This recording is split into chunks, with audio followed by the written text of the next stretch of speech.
The White Knight and the White Knight Returns by Rachel Lawson. Once upon a time, there lived a young princess in a kingdom far away.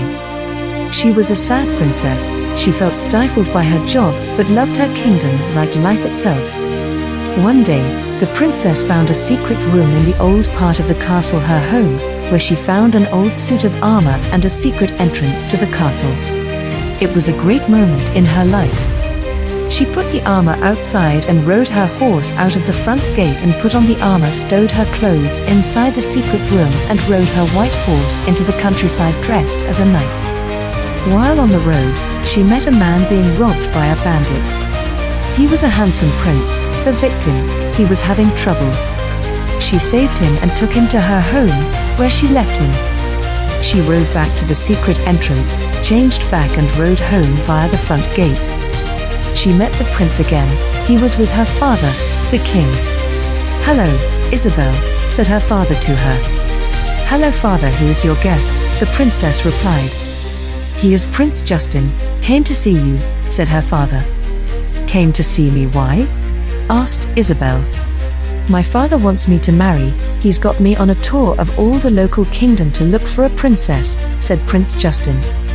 He stayed a while. They fell deeply in love, the princess and Prince Justin. While he was there, the castle came under attack by a griffin who first attacked the town, then the castle. It took the king. The worried princess left the castle on her horse again and changed into the knight and fought the griffin and took back the king, killing the beast and taking from it a magic feather. She placed it in her helmet. She returned the king to the castle of their home and rode off waving as her horse reared. The mysterious knight was the talk of the castle for weeks after. When the knight returned to slaying a dragon with Prince Justin. She fell during the battle, losing her helmet. Prince Justin saw her face. He kept the knight's secret in his heart forever and slew the dragon, saving her. He returns alone to the castle alone, saying the knight slew it. He married the princess, and they lived happily ever after in her castle. Years passed, and the restless princess became queen of her father's kingdom and had a family with the prince, now king. The White Knight had been long forgotten by all but the king and queen as a memory of their meeting. The memory glued the royal couple together and made their love stronger. She was a legend to their people and a child's game. Everyone wanted to be the knight. The queen sat playing chess with the court magician. "Check," said the queen, nearly taking his king. The magician took his turn. "Checkmate," he said. "You win, Aiden," said the queen, ending the game. "It would seem so, my queen," said Aiden, the court magician.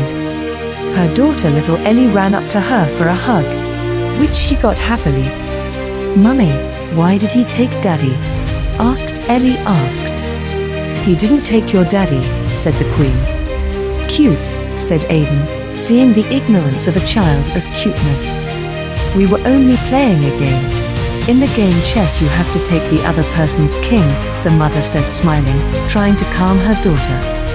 In the room came King Justin, her husband, playing White Knight with their young son Braden, who played as the knight with wooden toy swords. The king let his son win, of course, and played dead with an over-the-top death, causing Queen Isabel to smile.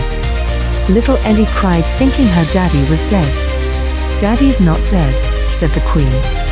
The king winked at her to show her he was right.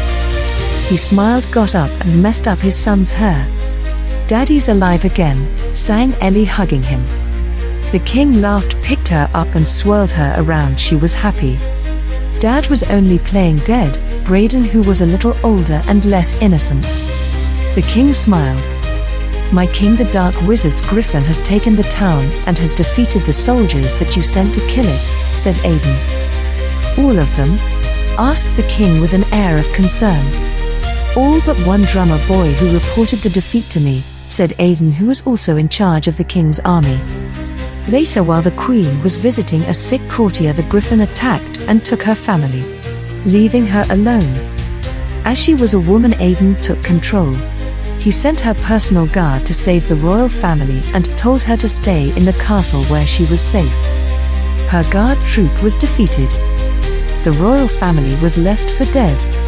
The desperate queen knew there was only one chance for them. The queen sneaked into the old wing of the castle that nobody had gone to for so long it was forgotten by all but her. She found a room with a suit of old armor in it. She changed into it and left the castle to go to a secret stable with a white horse in it, left there for such situations as unforeseen emergencies. The queen rode to find her family.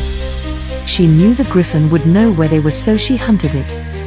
When she first saw it, it was flying in the orange dust clouds above the town near the castle. She shot an arrow that passed its head. It flew down to her to see its foe.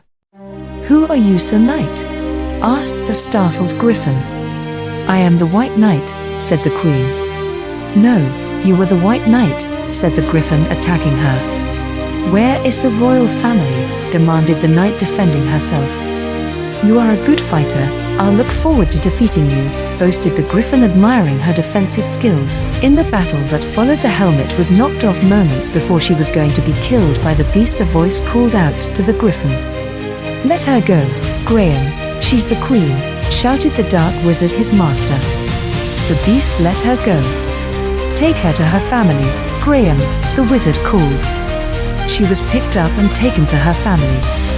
She awoke to hear Ellie asking the king, "Why is Mummy dressed as a knight? Is she playing White Knight with them?"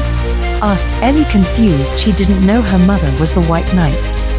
"Something like that," said King Justin, who knew her secret. "Are you all right?" asked the queen, hugging them one by one.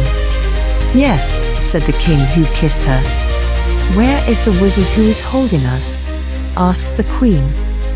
"Who knows," said the king. "What does he want?" asked the queen. "To rule the kingdom. He meant to catch us all at once. You're going to see." Lady Kira changed his plans, said the king. "Aiden's looking after things now. He didn't want to spill any more blood to get you released. That's why I'm here." "I'm here to save you," said the queen sadly. "Oh no, it worked," said the king. "What worked?" asked the queen. "It is Aiden who holds us here," said the king. "This is a coup d'etat, and I played into his hands," said the queen, frustrated. "No one saw it coming," said the king. They sat in their cell for a while until they got a visitor, Aiden. "What do you tell the people now I'm gone?" asked the queen. "The queen has gone from the castle to find her family and was killed by the griffin," said Aiden. "I'm not dead," said the queen. "Not yet," said the wizard, smiling. The queen dashed at Aiden and stabbed him in the heart with a small dagger, which the people disarming her missed and she found was still there. Aiden fell down dead. "It worked," said the king, taking the sword off Aiden's body and giving it to his wife. "Why does Mummy need a sword?" asked Ellie. "She's playing White Knight," said the king. Both the king and queen knew she was the better swordsman. The queen led the way. They found there was no one there but the wizard and his griffin. They tried to escape without bothering the griffin, but Ellie gave them away.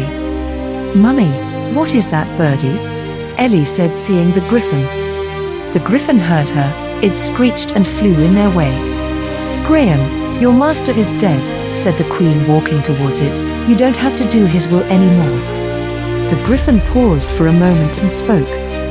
"Thank you, he held me under an enchantment. I didn't want to hurt anyone. I am sorry for what I did. Let me take you home." The griffin took them home and flew away, never to return. The king and queen explained what happened to the people, who were shocked but happy to have them back. Later that night, as the children played White Knight, the king and queen played chess. Check, the queen, as her queen was set to take his king. She looked into his eyes with all the love in her heart. He took a bad move deliberately as he looked longingly back. She moved her queen, took his king and said checkmate. They stood, walked to each other, and kissed.